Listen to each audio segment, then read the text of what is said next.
All right, great. So there's a few more people logging in, but we've got a lot of people online. So we want to go ahead and kick things off since we've got a lot of information to cover and lots of questions to be answered.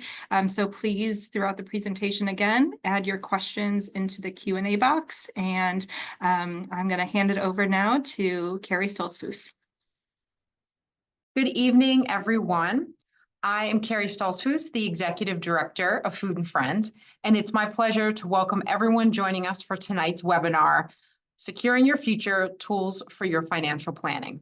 Thank you for spending the next hour with us, and thank you for being part of the Food and Friends community. I'm particularly honored to introduce our two presenters tonight, Lars Etzkorn and Eric Lance, two longtime Food and Friends supporters and volunteers who've generously volunteered their time and expertise for the webinar. Lars is the owner of Lars Etzkorn Law, PLLC. His law practice focuses on estate and life planning, trust and estate administration, charitable giving, and governance. Lars works with individuals, couples, and families, and with local and national cultural, education, and health organizations. Eric is a financial advisor at Ameriprise Financial Services with 26 years of industry experience. His professional qualifications include the CFP, Certified Financial Planner Certification, and the RICP, Retirement Income Certified Professional Designation. It's important for everyone, regardless of age, to know the estate and financial planning tools that Eric and Lars will share with us tonight. So without further ado, I will turn it over to Eric and Lars, and thank you both for all you do for Food and Friends.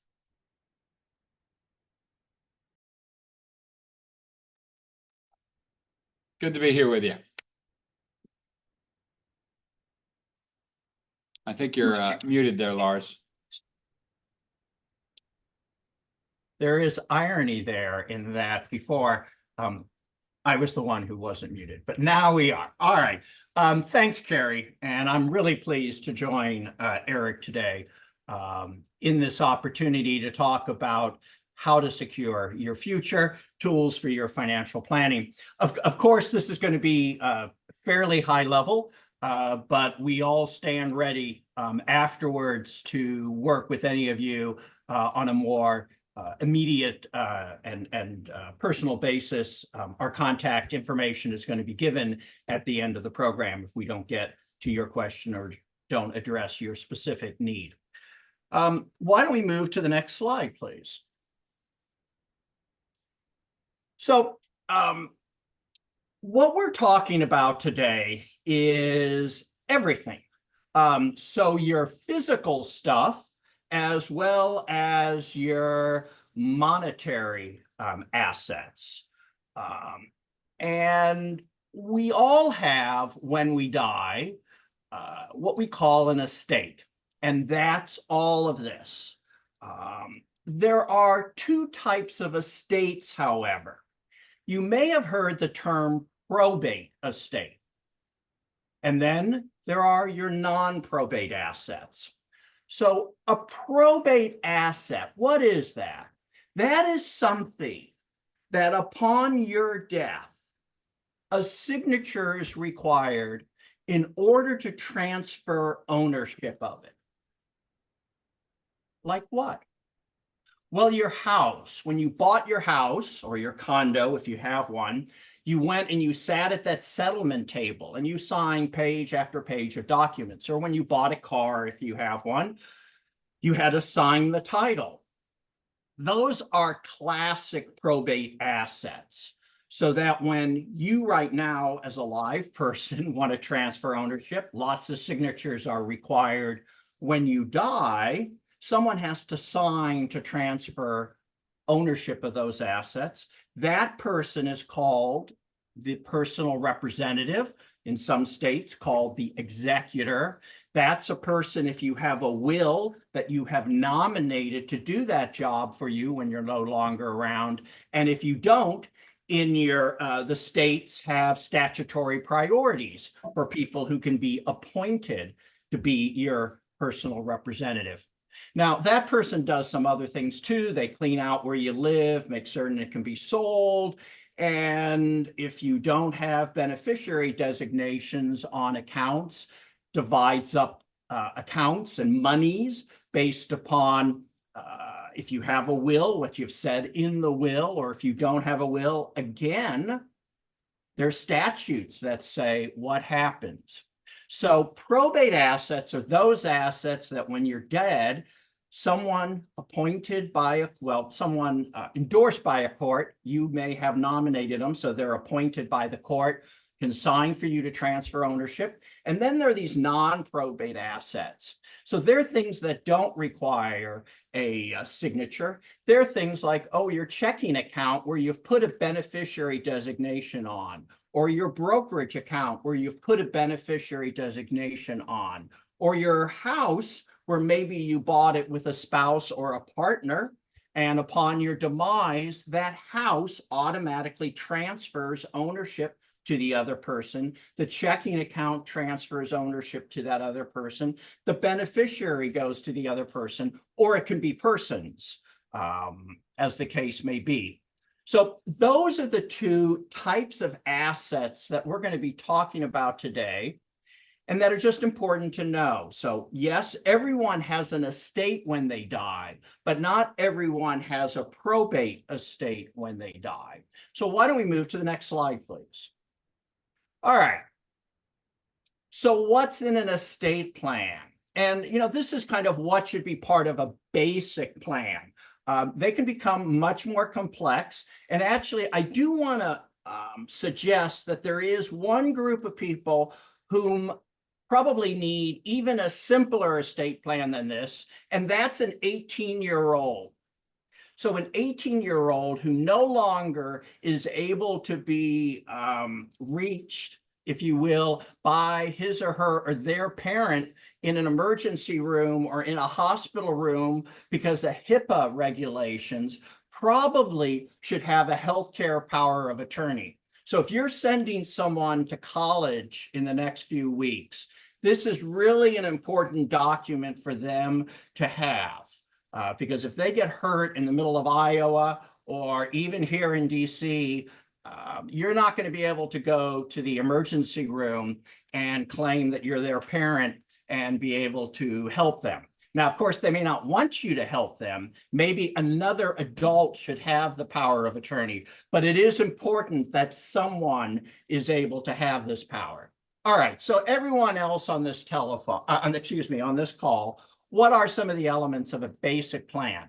The first is everyone, I believe, should have a last will and testament. Now, if you don't have one, don't worry, the government has your back. It's called dying intestate, and every state, including the District of Columbia, has a plan for what happens. And no, it's not true that the governor or the mayor gets everything and that's what they use, you know, to fund their vacations. The government has tried, government does try and figure out what the vast majority of people do with their money. And most people do give their money to spouses, and they do give their money to children. But what happens if maybe you don't have a spouse, you have a partner, you're not registered domestic partners? Out of luck. What happens maybe if you don't like all your children? Or let's make it more positive, one of your children invented the next Google and doesn't need a cent. Well, you're out of luck. So for some people, actually for many people, the laws of intestacy work, but still, I think it's very important to have a last will and testament. It also makes going down to the courthouse, if you're going to the courthouse, and we're going to talk about that in a second, a lot easier if you have a will that nominates the person to clean up for you after you're dead. That personal representative I spoke about on the previous slide. All right. Now, perhaps a trust. So a trust is a mechanism of ownership that someone can create while they're alive. They have control of it while they're alive. So they're called the grantor, and then they're called the trustee while they're alive. And it's a third-party entity that assets are put into while you're alive. And then when you're dead, the trust continues, subject to the rules and the framework that you established while you're alive. And this framework generally dissipates at some point in time in the future, and gifts are made pursuant to the rules that you established when you created the trust. Now, you can see that this is a little complicated. It's not extremely complicated, but it does require that you have planning. It does require that you have the right documents to create the structure of the trust. And then most importantly, it requires you to fund the trust. Because if you haven't done all the work to properly put assets, probate assets, non-probate assets into the trust, then this whole mechanism doesn't work. So if you don't retitle your car, if you don't retitle your house, if you don't retitle your brokerage accounts, then you're really not getting the benefits of a trust. Now, what are the benefits of the trust? Primarily, the major benefit that people think about doing a trust for are to simplify probate. Because if the court activities again after you die, because if you have properly funded the trust, you do not need to go down to the courthouse, well, to open up probate. You still have to file a will. You still want a will. You want something called a pour-over will, which pours over any asset into the trust that you didn't properly title while you're alive. The problem is you're actually making more work if you don't fund the trust, because the person who is the personal representative has to go to the courthouse, take the house title, put it in the name of the trust, and now the surviving trustee sells the house, if the house is going to be sold and reduced to cash and then dissipated. So you have extra dance steps there. So is it worth it? In the District of Columbia, generally, the cost of creating a revocable trust is more than the cost of probate. It can certainly be simpler for all those survivors, but it is something to think about whether from a cost benefit it makes sense. Other states, Maryland probate is more expensive, more cumbersome. Virginia, yeah, it's a more cumbersome process in Virginia. The other two reasons that people used to do trusts more often were privacy. Because in a will, you do have all the juicy stuff. In a trust, the juicy stuff, who's getting what is not, and the percentages and stuff isn't publicly released.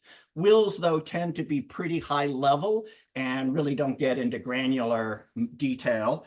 And then the other is locking up assets so that the surviving spouse doesn't have as much flexibility.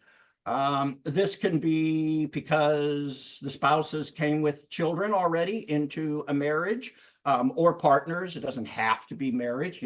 Any family unit can benefit or not from a trust.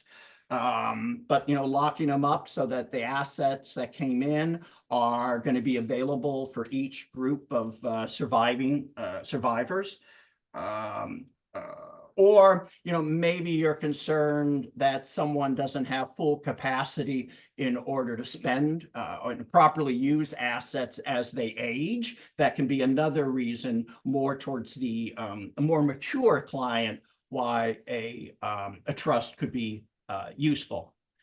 So healthcare power of attorney, already hit on that. 18-year-olds, everyone else needs them too, I think. It's generally a twofer. It establishes the standard of care in case you can't make decisions for yourself. And then it appoints an agent to implement that for you. Here, the key thing is you need someone who will do what you want, which may not be what they want to, they wouldn't want for themselves. And so you really need to think about who you're appointing. The next is the general durable financial power of power of attorney. This is the power of the pen, or increasingly the password. This takes effect. This is important in case you can't pay your bills and do such for you.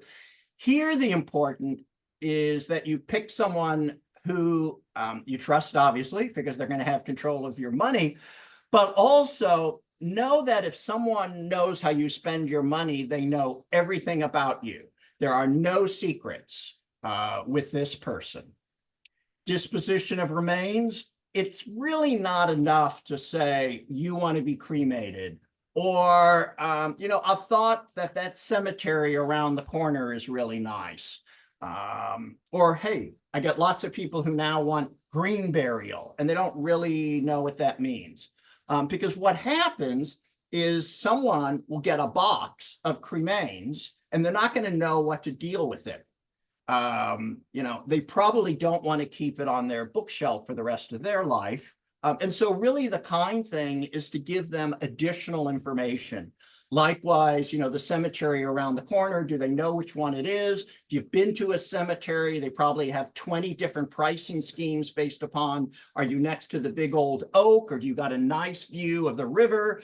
So to give more and more information is really the kind thing to do, because people are going to be making these decisions in a very short amount of time. And hopefully they're people who are sad to see you go. And so, you know, they're going to be grieving while they're making these decisions. HIPAA disclosure, yep, you got to have this so that all these people are able to make the informed decisions that they think are best for you. Our next slide, please. And this is really, I think, the fun part of tonight's evening. And it's, why are people giving?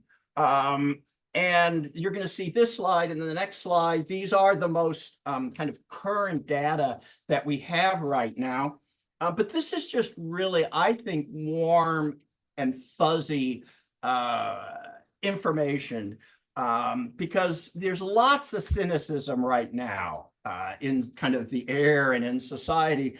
And what this says, you know, is that it's not for cynical reasons that people make charitable gifts, whether it is in their estate planning or whether it's, you know, in their annual giving while they're alive. But, you know, you take those first two categories and, you know, you're almost at, you know, 100%. And yeah, there is some, you know, you do the math and you get more than 100% there. So there, you know, we're complex people and have multiple reasons, but tax benefits is clearly the least important. And then the next slide, please.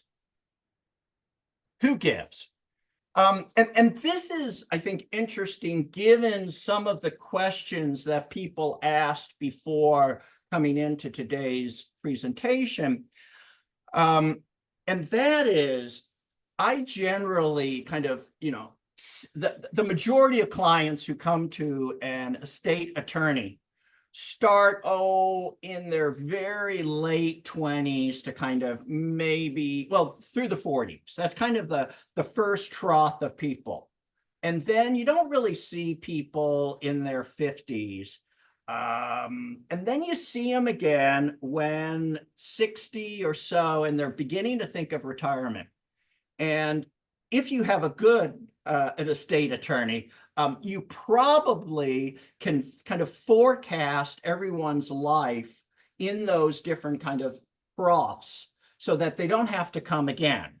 And you can kind of game out what's likely to happen to them. So if people are giving more of their money kind of at the end of their life or in that last period of when they're my clients, you know, I think it's I found that very interesting. The one thing I should have said on the slide before I pass it on to Eric is that your will or a trust, unless the people are changing who are getting or doing, unless they change, or will or a trust is valid if it's 30, 40 years old. There's no need to redo one just because the papers turned yellow. The other documents do need to be updated. The powers of attorney, the healthcare power of attorney, and the general durable power of attorney, they become stale. Technology changes, and you do need to update those. Maybe about every 10 years, kind of at the longest. All right, Eric? Super. Thanks. And so before I begin, let me say thanks for having me. I'm delighted to be here with Lars and Marilyn and Carrie. And so I thought I would begin my remarks by giving just some of the basic nomenclature that's important that we all understand in terms of, and I'm thinking as I share these definitions about supporting Food and Friends, because that's hopefully what binds us all together this evening. So the first one is an IRA, an individual retirement account. These are the tax deferred vehicles that allow us to accumulate wealth and support our retirement income needs throughout our retirement. Pre-tax are called traditional IRAs. I'm keeping this very basic. And the after-tax versions are called Roth IRAs, which, if we could wave a magic wand, we would want all our dollars to be in Roth IRAs. But eventually, generally speaking, almost all of us have IRAs to manage our accumulations from our working years. Yeah, and we'll just leave it at that. There are inherited IRAs and SEP IRAs and simple IRAs, but generally speaking, we'll just leave it at that. Pre-tax are traditional, Roth are after-tax, and as you might imagine, they are taxed in different ways as distributions come out to support your lifestyle or your giving, as it may be, and those are either not taxed in the case of the Roth, or taxed at ordinary income rates. Required minimum distributions, when we think about all of the wealth accumulation that's occurred over our working careers, Uncle Sam is looking forward to taxing those dollars, and required minimum distributions are the calculations and the forced distributions from these tax deferred vehicles that need to occur every year. In the good old days, the number was 70 and a half years old, and recent legislation called the Secure Act has bumped those up to age 73 now for many, and will advance to age 75 in the next few years. So each year, your year-end IRA balance is divided by your life expectancy, and the resulting math ends up being your required minimum distribution. And so at some point during the following year, you need to distribute that sum subjected to tax. I'm thinking about traditional IRAs here, so that Uncle Sam and DC and Maryland and Virginia can get their share of that tax revenue. The last item, and which is kind of exciting, is called qualified charitable distributions, or QCDs, and QCDs are a wonderful way to support Food and Friends and your other favorite charities, and it allows you to satisfy that required minimum distribution without being taxed on those dollars. And so we'll get into it in a little bit more detail here on the next slide, please. So I thought about an appropriate ways to address supporting Food and Friends, and I thought we would just keep it easy. So the three larger bullet points here, really what they have in common is that they're really easy and they're all very tax efficient. So I'll begin with gifts of highly appreciated assets, and in my mind's eye, what I'm thinking about is the donation of an appreciated stock to Food and Friends.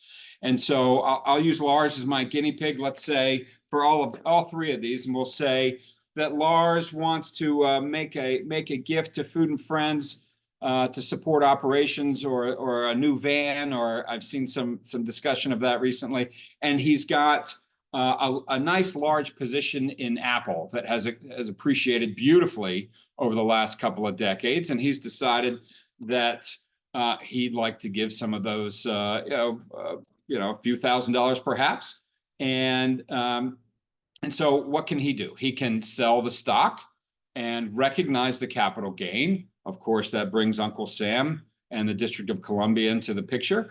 And he can give the after-tax proceeds of that sale to Food and Friends and move on.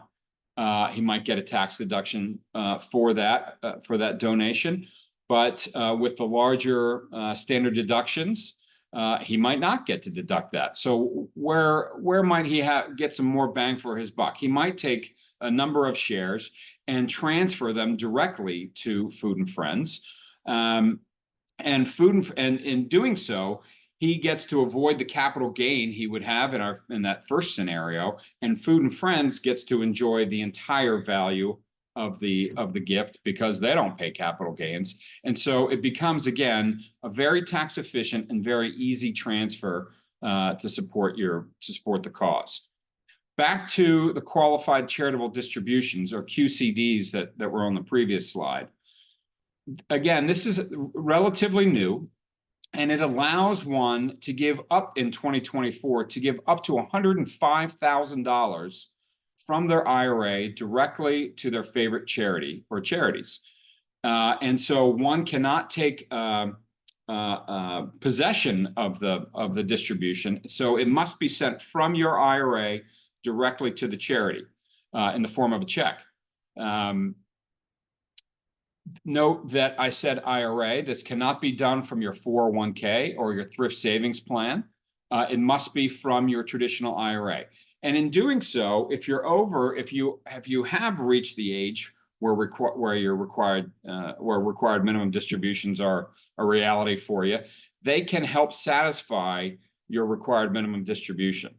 So much so that they can completely wipe your required minimum distribution out of the picture. So if you had a $10 or $20 or $30 or $50,000 required minimum distribution that you needed to take before December 31st of this year, you could give an equivalent sum directly to a charity, and it will satisfy your required distribution for the year. You won't be taxed on that distribution, nor will the charity. So again, easy, tax efficient. On the other side of the coin, there are no tax deductions allowed when you go this route. But again, with the larger standard deductions nowadays, a lot of people aren't qualifying for those. So this becomes a terrific idea. That the first arrow under the QCDs is important. You must be 70 and a half years old. That date did not change when the required minimum distribution age went up, but it's important to note that it's not a day sooner. It cannot be the day before or the month before you turn 70 and a half. You must be 70 and a half years old to make this all work. The last idea is beneficiary designation planning. So the QCDs and the donation of stocks are terrific strategies for those who recognize they won't need all of what they own. The beneficiary designation planning, I would say, comes in handy when you maybe you're not so confident, but you'd like to support a charity at the end of your life. So a beneficiary designation form allows you to leave your IRAs and life insurance and employer retirement plans to loved ones or charities. And so generally speaking, if you'd like to support Food and Friends with, say, some or all of your IRA, let's say, or other charities, you can carve off. You can do a beneficiary designation that says 40% to my son, 40% to my daughter, and 10% to Food and Friends, for example. Or if you didn't have kids, you could divide it up amongst a number of charities. But again, just as with the QCD and the stock gifting, it sidesteps Uncle Sam and the state's or the district taxation and allows the charity to receive the full measure of that account at your death. So again, tax efficient, easy to do. The last thing I'd say about beneficiary designation planning is that thinking changes, circumstances change. And so just as Lars would suggest you revisit your estate planning fairly regularly, in my practice, we revisit those beneficiary designations on an annual basis to make sure that no changes are needed. We haven't changed our thinking, things like that, just to make sure that that important designation doesn't need to be updated. But when it does, it's an easy process, and it's just an easy signature in a form. So with that, I'll hand it back to Lars, and I'll look forward to some Q&A shortly.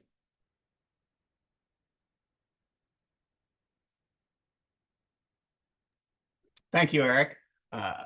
Let's see. Let's go to the next slide. Yeah.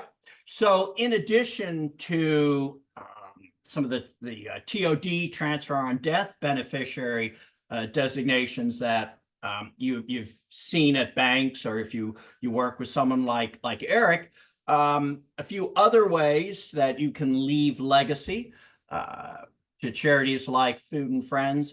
We go back to some of the things, the instruments that I was talking about at the start. In your will, of course, you can leave a charitable deduction, excuse me, a charitable gift. Likewise, in a trust, trusts, you can do things with. You can separate principal from income. You can give one to a charity for a while. For example, you can give charity income from a pool of money for a period of time, and at the end of the period of time, the pool of money can be given to a person. You can do the inverse as well. Sometimes this is useful if you have someone that needs an income stream for a period of time, but you don't want to give them all the money. They don't need all the money. And at the end of when that person dies, the charity gets the money. And so you can do a mechanism like that in a trust. And then if you have unneeded life insurance policies, I used to see this much more frequently in the same-sex couple realm, when you couldn't get married and estate taxes were much lower. Couples would buy insurance in order to kind of equalize and provide for estate tax implications. Not so common nowadays, but there still can be times when you had if you bought and fully paid up an insurance policy and it's no longer needed, that does make a terrific gift to a charity. I think, Marilyn, you're up now to lead the Q&A. Yes, and before that, not yet. yeah, Yes, don't we got to wanna- talk don't about wanna miss- Legacy Society first. yeah, don't want to miss this opportunity to connect that with how legacy gifts support Food and Friends. And as you know, Lars and Eric both shared, we are very grateful for all of current giving that we receive, and then also for thinking about the future of Food and Friends through legacy commitments. We have a legacy society of over 70 supporters who have made that special commitment to include Food and Friends, typically through a bequest in their will or a beneficiary of a retirement account, as discussed. And these gifts, these legacy gifts, are really about the future of Food and Friends. We say we don't want to see them for many decades to come, but when Food and Friends does receive an estate gift, it has a powerful impact.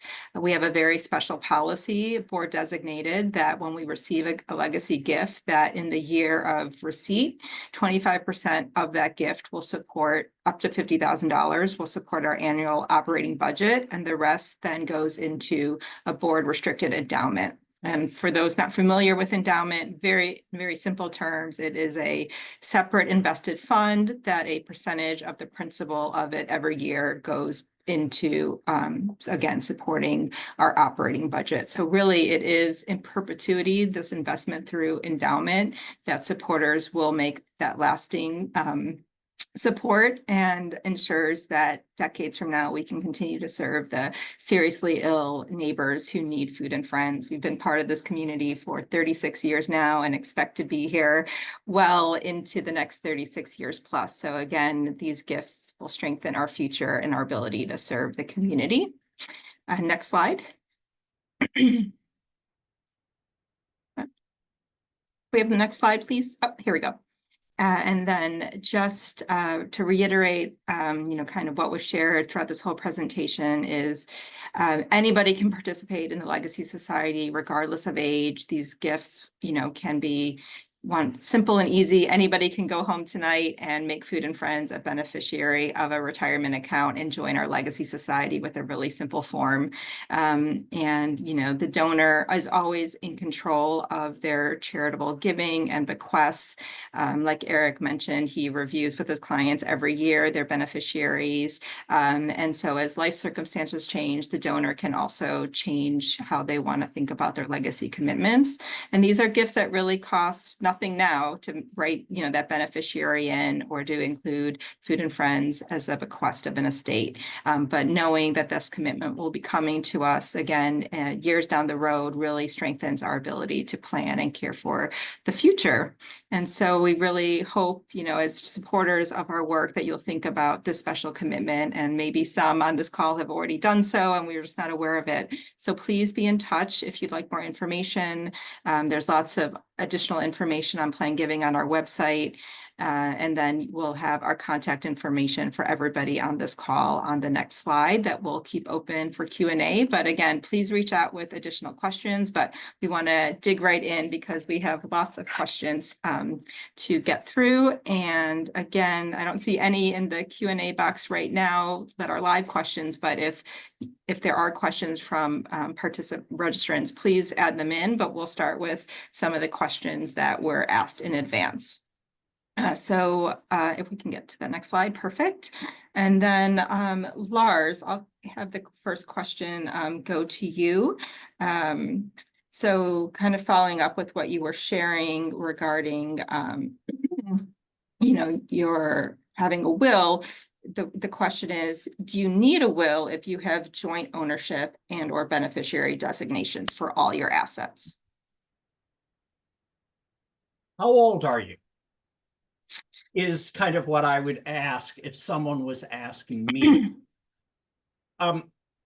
So when my mother died at 95 years of age, she was living in a care facility, a rental, and she had a few pieces of furniture and some art on the walls, all of which she had gifted already to my brother and myself.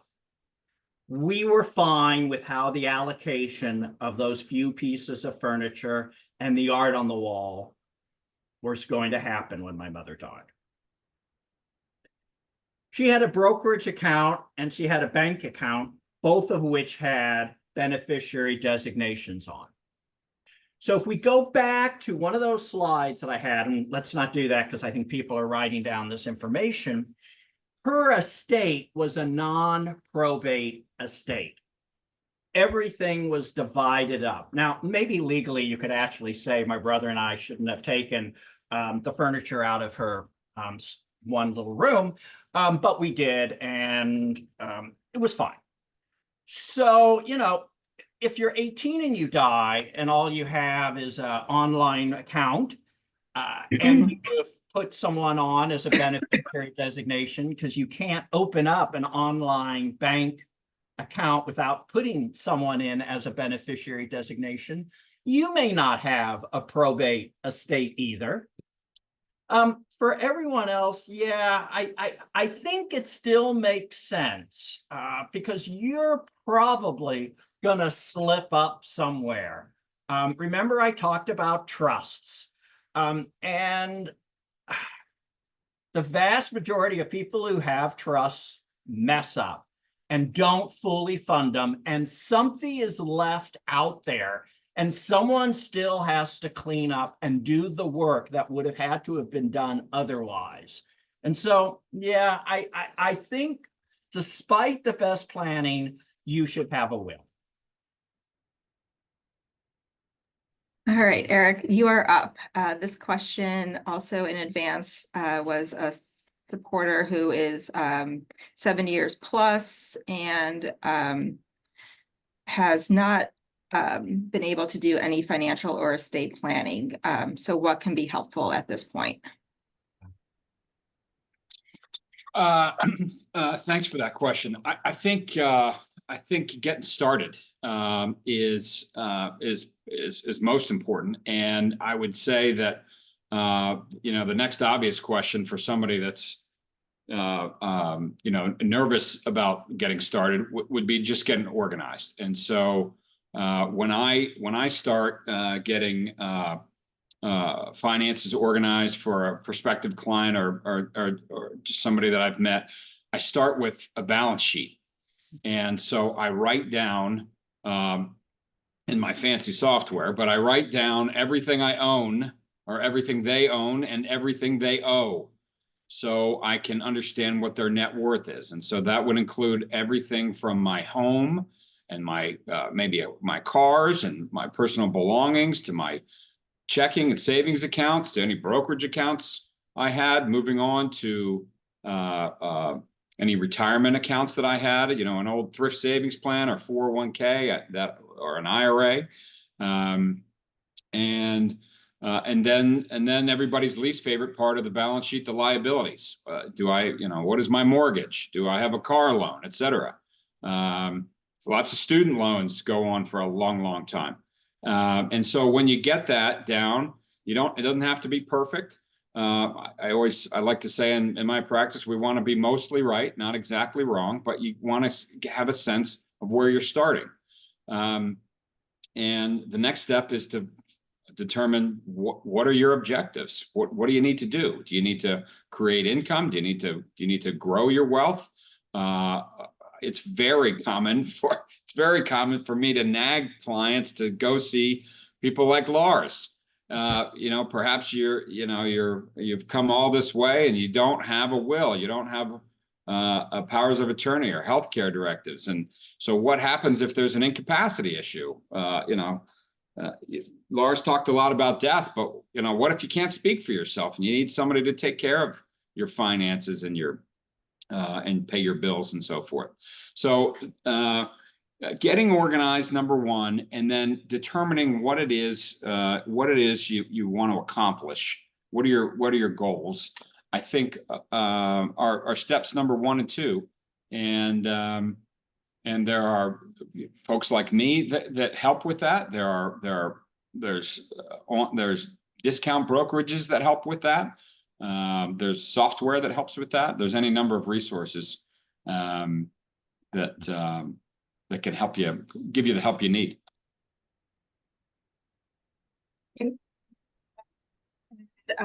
So next question about legacy giving is somebody would like to leave a gift to a charity in their will, but they don't know how much will be left in their estate. So how do they determine what the amount should be?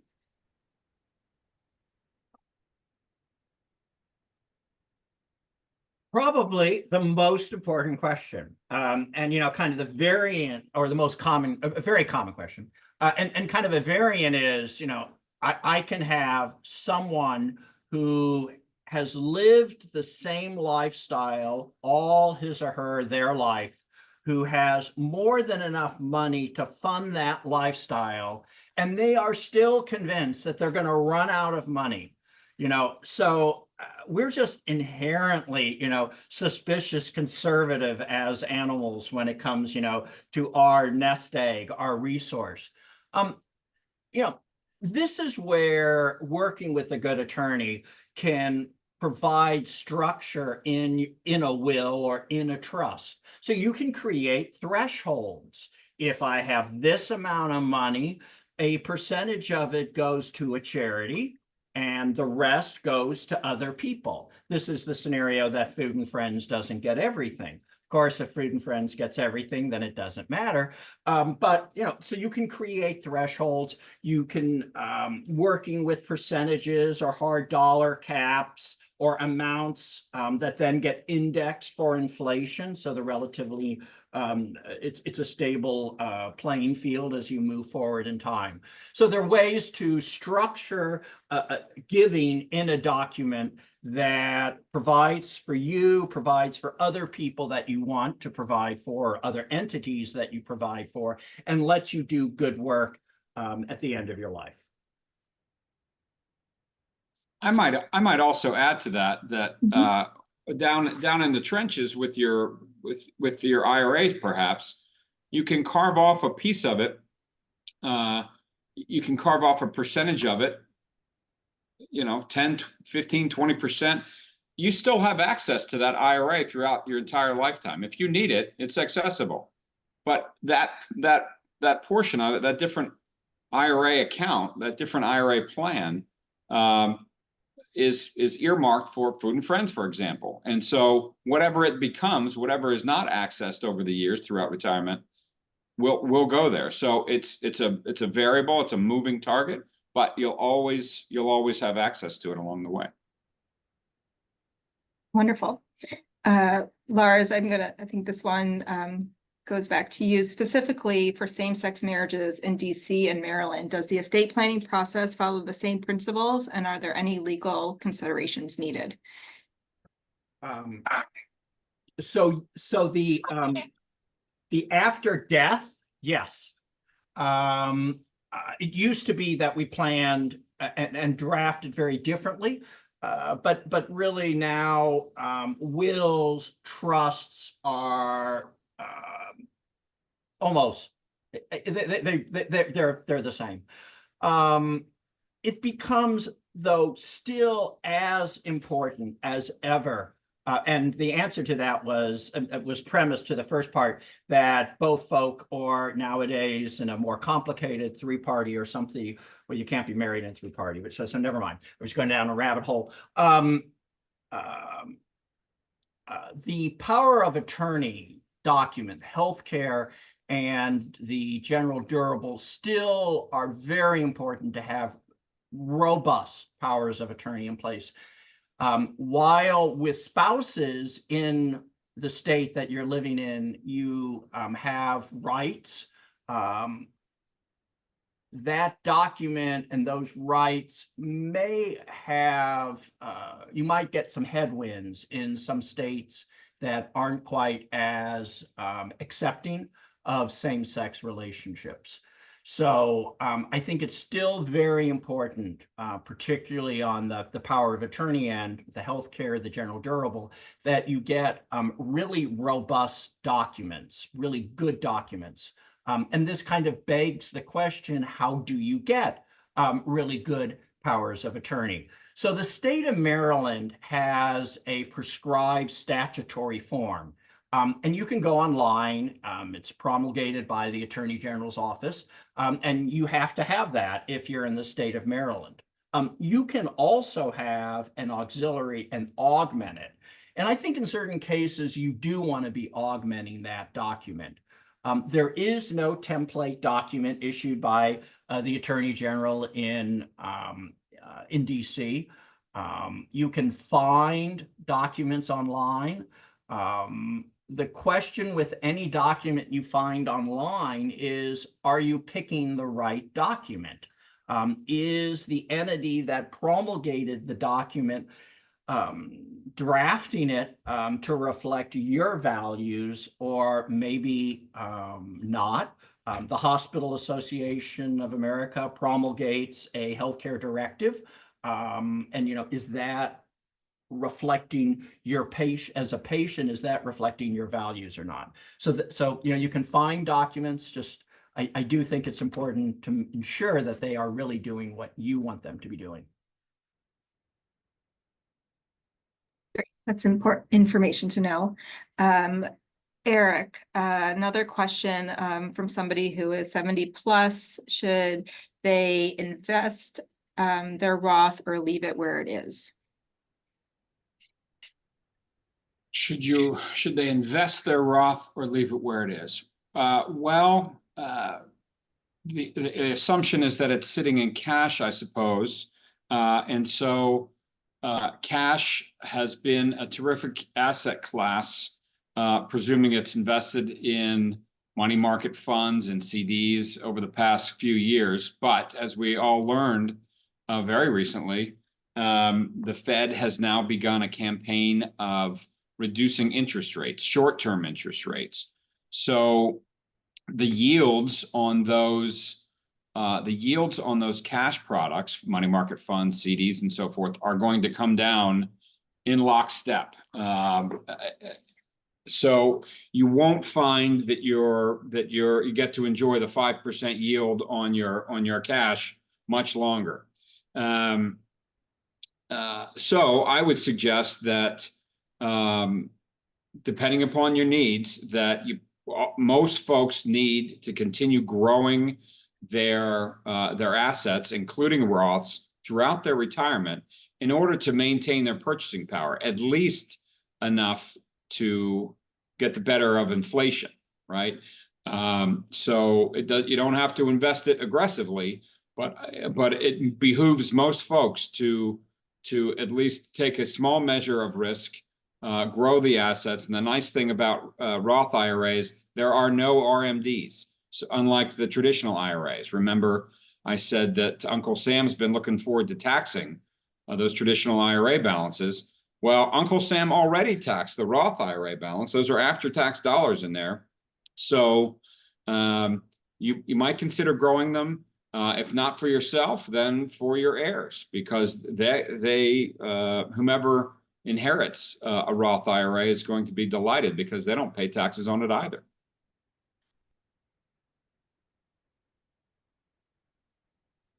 Hope that helps. Marilyn, did we lose you? Yeah, no, you still got me. Sorry. I was having a little bit of Okay. technical difficulties, but I'm back. Thanks for that. And there's a follow-up Roth question from the chat. The question is, what is a Roth conversion? What age can this be done? And how does one start a payable on death situation? Okay. A Roth conversion is the movement or the transfer of pre-tax traditional IRA dollars into a Roth IRA. Sidebar, this can also be done within 401ks and the thrift savings plan as well, but let's just stick with IRAs for the moment. And if one feels it is beneficial for them for their future to move from the pre-tax traditional IRA to a Roth IRA, that's called a Roth conversion. The upside of that is that once it's complete, you will never ever pay taxes on those dollars again, nor will your heirs, as I just mentioned. The downside is you have to pay the tax man to do so. So, quick example, one decides to embark on a series of small Roth conversions, say $5,000 per year over a number of years before their retirement. That's going to add $5,000 every year to your taxable income. There's the more extreme example where one says, I'm going to convert $100,000 or more perhaps. That's going to create a significant tax bill in all likelihood, because you're moving from the pre-tax vehicle to the after-tax vehicle. And so you got to pay the taxes along the way. Generally speaking, I'll make this generally speaking, I look for two kind of opportunities to do Roth conversions. Number one, when values are depressed, let's say that Apple stock that Lars owns was in a traditional IRA, and he thinks the new Apple iPhone, the stock has been punished unfairly because the sales aren't going well. Well, he might consider converting a few of those shares into a Roth IRA, pay the tax bill on his tax return, and hopefully enjoy the upside of that stock down the road. The other time I look for Roth conversions to be appropriate is when we're having a low income year. So I kind of think about it as making lemonade out of lemons. If somebody is out of work and their income is temporarily down, that might be a good time to again try to make lemonade out of lemons and convert some of those pre-tax dollars over to the Roth. because it might behoove them in the future. The last question you asked was, how do you add a POD designation on account? Lars has referred to those a couple of times as beneficiary designations. That's what they are. Paid on death designations are beneficiary designations on bank accounts. TOD designations, transfer on death, are essentially beneficiary designations on taxable brokerage accounts. It's that easy, and the forms are simple. Great, thank you. And wow, we are almost at time, but I think Lars, one last question, really, I guess two-parter. One is, where should I keep my wills and other documents, and should I share that with other people? And if there's no family available, who would you consider for an executorship?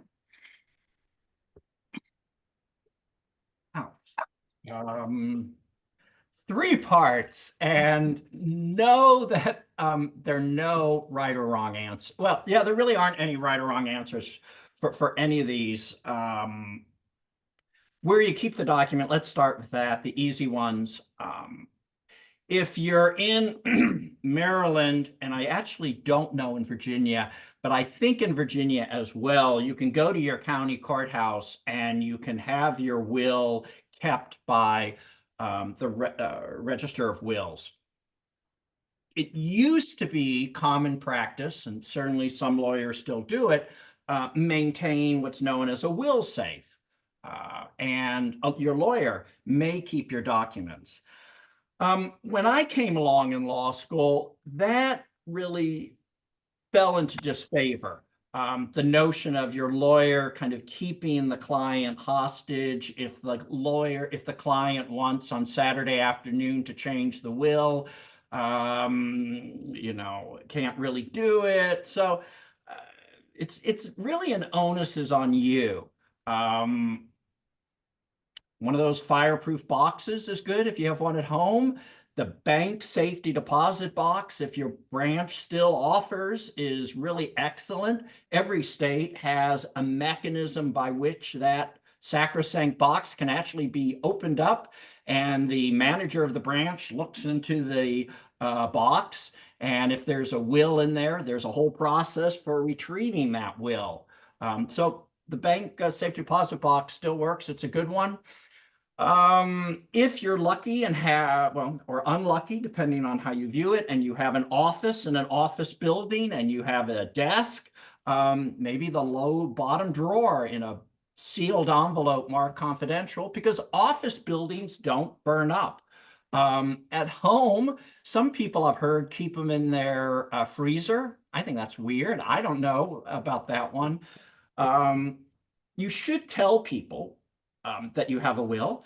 That's always sometimes like the first game that you play when someone dies. You have to start going through their stuff to find out if they had a will.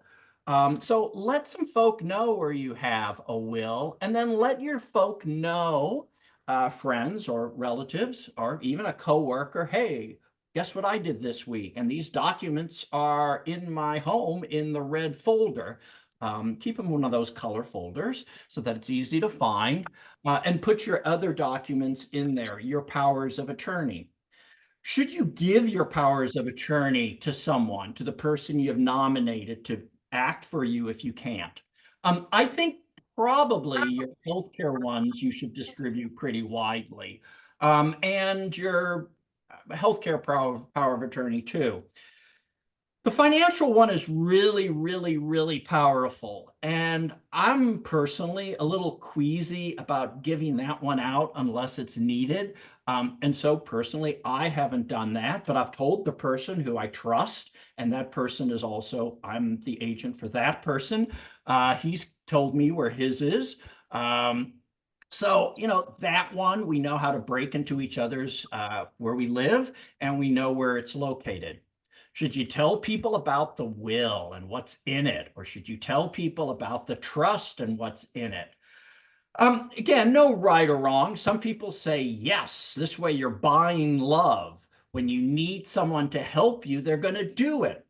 The problem, of course, is if you've changed your mind and they find out, that person who might have been predisposed to help you might not want to help you anymore because, you've changed the game somewhere along the line as they thought about it, how it was going to be. So I'm not really a fan of telling people what you're going to be doing upon your demise with what's yours. The caveat to that, though, and this is important because I deal with this dynamic a lot. If you do something that's different, you have 3 children, okay? And whether you're childless or not, I'm just going to use this as the example. But you have 3 children. What would be typical, the vast majority of people treat all 3 children the same. And they even figure out a mechanism by which when the 3 come through the house, there's a random order of selection to get stuff and take stuff. You see, this is why sometimes wills have extra value and trusts have extra values, because you can put these sorts of things in, random order of selection. So everyone comes out equally. But what happens if one person needs a lot more money than the other 2? Because they have some issue. Or what happens if one of the people did invent the next Google and doesn't need any money? This is a case when I think you should have the hard conversation with the other 2 to say, I'm giving everything to X, or I'm giving X more than you 2, or you're not getting anything. And I'm not saying that's going to be a fun conversation. I'm not saying that person's not going to not like you for a while. But if you don't die the next day, you're going to have time for that person, hopefully, to appreciate eventually that what you're doing is coming from a loving perspective, or at least understand it. And they're not going to believe, and this is really the key, that it's the other 2 who pitted them against you, or it's the lawyer who manipulated everything. So if you're going to do something out of the ordinary, own up to it. Don't hide behind the document. That is the one case when I do think you should tell people what you're going to do. Great. Well, we are a little past time, so we're going to end it there. But again, great information, great questions, so much information that's so important to everybody. And we'll have this recorded and share it widely. And just want to thank Lars and Eric for being such wonderful supporters, for sharing your time and knowledge with us, and for everybody who participated and is on the call with us. Thank you for being part of our community, and you'll hear lots more about upcoming events at Food and Friends this fall. So thanks again and have a wonderful night. Thanks, everyone.